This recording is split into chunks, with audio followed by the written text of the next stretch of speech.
اعوذ باللہ من الشیطان الرجیم بسم اللہ الرحمن الرحیم۔ محمد سلامہ جبر اپنی کتاب جس کا عنوان ہے دعا کے ذریعے تقدیر بدل سکتی ہے، اس میں ایک قصہ بیان کرتے ہیں۔ وہ کہتے ہیں کہ صقلیہ کے بادشاہ کو ایک رات نیند نہیں آ رہی تھی۔ وہ بستر پر کروٹ بدلتے رہے لیکن نیند کا کہیں پتہ نہ تھا۔ انہوں نے سمندری فوج کے سپہ سالار کو پیغام بھیجا کہ ابھی فوراً ایک کشتی افریقہ کی طرف روانہ کرو اور وہاں کے بارے میں مجھے اطلاع دو۔ اس سپہ سالار نے اپنے ماتحت تک اس کا پیغام پہنچا دیا، لیکن صبح میں جب وہ اٹھتا ہے تو دیکھتا ہے کہ کشتی اپنی جگہ پر کھڑی ہوئی ہے۔ اس نے جب اس کے بارے میں باز پرس کی تو ایک عجیب و غریب قصہ بیان کیا گیا، جسے سننے کے بعد سپہ سالار نے کہا کہ تم فوراً بادشاہ سلامت کے پاس چلو اور ان سے یہ قصہ بیان کرو۔ جب وہ وہاں پہنچے تو قصہ بیان کیا گیا۔ وہ کہا کہ حکم کے مطابق میں کشتی لے کر روانہ ہو گیا، اور آدھی رات کے وقت جب ہر طرف سناٹا تھا اور لوگ نیند کے آغوش میں تھے، ایک آواز آئی، یا اللہ یا اللہ، اور بار بار یہ آواز آتی رہی۔ ہم آواز کی سمت میں روانہ ہوئے اور قریب پہنچ کر کہا، اللہ کے بندے، ہم یہاں موجود ہیں۔ ہم نے دیکھا کہ ایک شخص سمندر میں ڈوب رہا ہے اور زندگی کے بالکل آخری مرحلے میں ہے۔ ہم نے فوراً اسے بچا لیا اور پھر اس سے قصہ پوچھا کہ آخر کیا بات ہے اور تم یہاں کیسے پہنچے؟ اس نے کہا کہ ایک کشتی میں سوار ہو کر ہم لوگ افریقہ سے چلے تھے۔ راستے میں ہماری کشتی ڈوب گئی اور اس میں موجود تمام لوگ غرق ہو گئے، صرف میں بچ گیا اور اللہ سے فریاد کرنے لگا، اللہ سے دعا کرنے لگا، یہاں تک کہ اس نے تمہیں بھیج دیا اور میں ڈوبنے سے بچ گیا۔ سبحان اللہ، تمام حمد و شکر اسی ذات کے لیے ہے جس نے بادشاہ کی نیند اڑا دی تاکہ اس کے ذریعے سے سمندر میں ڈوبنے والے کو بچایا جا سکے، یہاں تک کہ اللہ تعالیٰ نے اپنی رحمت و مہربانی سے ہلاکت کی تاریکیوں سے اس شخص کو نجات دے دی۔ ایک اور قصہ شیخ علی الطنطاوی بیان کرتے ہیں۔ وہ کہتے ہیں کہ ہماری عادت تھی کہ صلاۃ تراویح کے بعد علماء اور ادبا کی ایک جماعت کے ساتھ سحری تک ہم جاگتے رہتے۔ ایک رات مجھے سخت گھبراہٹ کا احساس ہوا اور دوستوں کی علمی و ادبی محفل کو چھوڑ کر میں گھر واپس آ گیا۔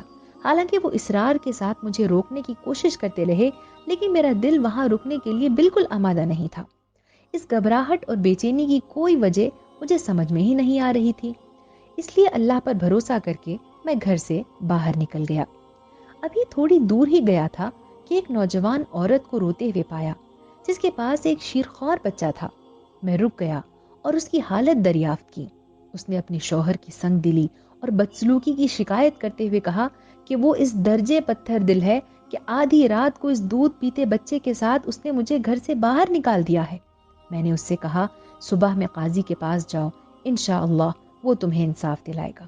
اس نے کہا، مجھ جیسی غریب اور مسکین عورت کی یہ رسائی قاضی تک کیسے ہو سکتی ہے؟ کیسے میری آواز وہاں تک پہنچ سکتی ہے؟ میں نے اس سے کہا، میری بہن، میں قاضی ہوں اور اس کاغذ کو لے کر کل میرے پاس آ جانا۔ شیخ طنطاوی اس وقت دمشق کے قاضی تھے اور اپنے عدل و انصاف اور حکمت کے ساتھ میاں بیوی کے مسائل کو حل کرنے میں مشہور تھے۔ اس طرح اللہ تعالیٰ نے وہ گھبراہٹ کا احساس قاضی کے دل میں پیدا کیا اور اس کے ذریعے سے ایک خاتون کی مدد کی۔ ان دونوں قصوں میں قدر مشترک یہ ہے کہ ایک بندے کی فریاد اور چیخ و پکار نے سلطان صقلیہ اور قاضی دمشق دونوں کو مجبور کر دیا کہ وہ اس کی مدد کو پہنچے، کیونکہ دونوں کے دل اس رحمان و کریم کی مٹھی میں تھے جس سے مدد طلب کی جا رہی تھی۔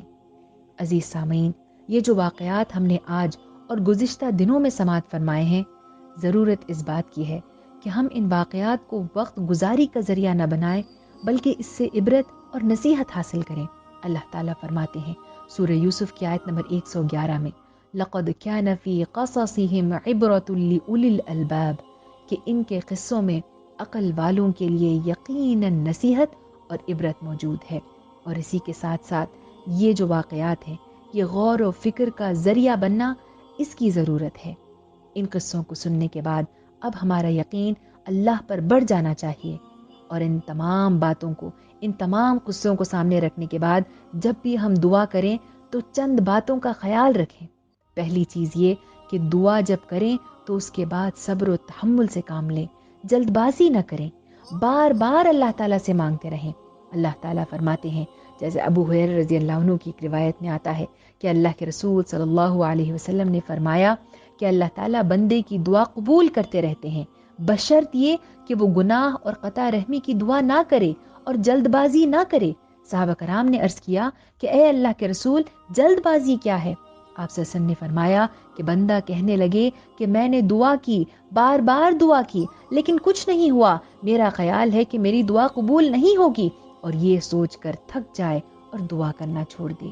عزیز سامعین، دعا میں سچائی، گرم جوشی اور قوت اسی وقت پیدا ہوتی ہے جب ہم اصرار کے ساتھ بار بار اللہ سے دعا کریں، جیسا ایک بچہ روتے ہوئے اپنی ماں سے کسی چیز کے لیے ضد کرتا ہے۔ ٹھیک اسی طرح جیسے بار بار دستک دینے سے دروازے کھل جاتے ہیں، اللہ کے در سے چمٹ کر بار بار دعا مانگتے رہنے سے اللہ کی رحمت ضرور برستی ہے۔ دوسری بات یہ کہ دعا رٹے رٹائے الفاظ کو اللہ تعالیٰ کے سامنے پیش کرنے کا نام نہیں ہے، بلکہ دعا دل سے نکلی ہوئی آواز کا نام ہے۔ ایک دیہاتی شخص کا ذکر آتا ہے جس نے ہاتھ اٹھا کر اللہ تعالیٰ سے دعا مانگی کہ اے اللہ، آپ نے درخواست کے بغیر ہمیں اسلام کی دولت سے نواز دیا، اور جنت کی تو ہم آپ سے درخواست کر رہے ہیں، اسی لیے ہمیں اس سے محروم نہ کیجیے۔ اس سے معلوم ہوتا ہے کہ سمپل الفاظ میں، معصوم الفاظ میں اللہ کے سامنے اپنے دل کو کھولیں اور دعا مانگیں۔ دنیا اور آخرت دونوں کی کامیابی اللہ تعالیٰ سے جو سمپل الفاظ میں ہو سکے، اپنی زبان میں ہو سکے، اللہ تعالیٰ سے دعا مانگا کریں۔ تیسری بات، خاموشی میں، اکیلے میں اللہ تعالیٰ سے دعا مانگا کیجیے۔ دعا خدا اور بندے کے درمیان کی ایک گفتگو ہے۔ اللہ تعالیٰ فرماتے ہیں سورہ اعراف کی آیت نمبر 205 میں، وَاذْكُرْ رَبَّكَ فِي نَفْسِكَ تَضَرُّعًا وَخِيفَةً وَدُونَ الْجَهْرِ مِنَ الْقَوْلِ بِالْغُدُوِّ وَالْآصَالِ وَلَا تَكُن مِّنَ الْغَافِلِينَ، کہ تم اپنے رب کو صبح و شام یاد کیا کرو، دل ہی دل میں، الہا و زاری اور خوف کے ساتھ، اور زبان سے بھی ہلکی آواز کے ساتھ، اور ان لوگوں میں سے نہ ہو جاؤ جو غفلت میں پڑے ہوئے ہیں۔ چوتھی بات یہ کہ ہر حال میں اللہ تعالیٰ سے دعا مانگے۔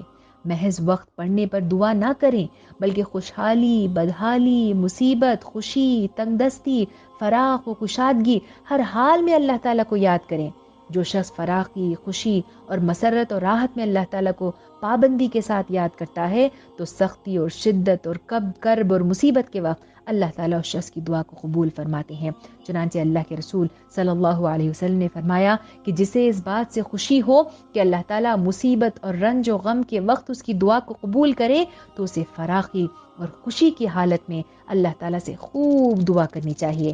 حضرت عبداللہ بن عباس رضی اللہ عنہ سے روایت ہے کہ نبی کریم صلی اللہ علیہ وسلم نے فرمایا، تعرف الیہ فی الرخاء یعرفک فی الشدہ، کہ فراخی میں اللہ کو یاد رکھو تو تنگی کے وقت اللہ تعالیٰ تمہیں یاد رکھے گا۔